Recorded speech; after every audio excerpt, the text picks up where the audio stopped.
Et pour commencer ce journal, direction les Champs-Élysées, théâtre de violence depuis ce matin. Des Champs-Élysées qui sont devenus un véritable champ de bataille pour le 18e samedi de mobilisation des Gilets jaunes. Jean-Sébastien Soldaini, vous êtes sur place et une des images qui va rester, Jean-Sébastien, c'est cette banque à laquelle des manifestants ont mis le feu.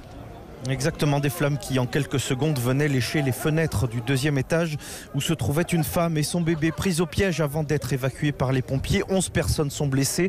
Rania, une habitante du 4e étage, a dû quitter l'immeuble précipitamment. Des enfants qui criaient, des enfants avec des masques d'oxygène. C'était effrayant. Et je ne me rendais pas compte, les gens dans la rue, ils faisaient le signe « sortie, sortie ». Mais c'était les gens.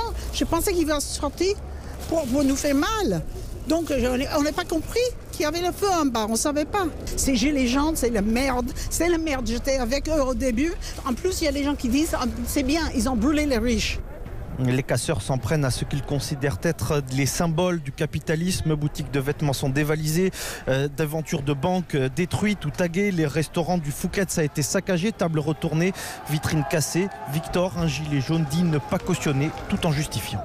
Je n'approuve pas ça. Ça, c'est plus symbolique qu'autre chose. Quand on voit ça, ils s'en prennent à la finance, ils s'en prennent à la richesse. Parce que bon, le Fouquet's, quand même, c'est pas le smicard qui vient boire un coup ou manger là-dedans.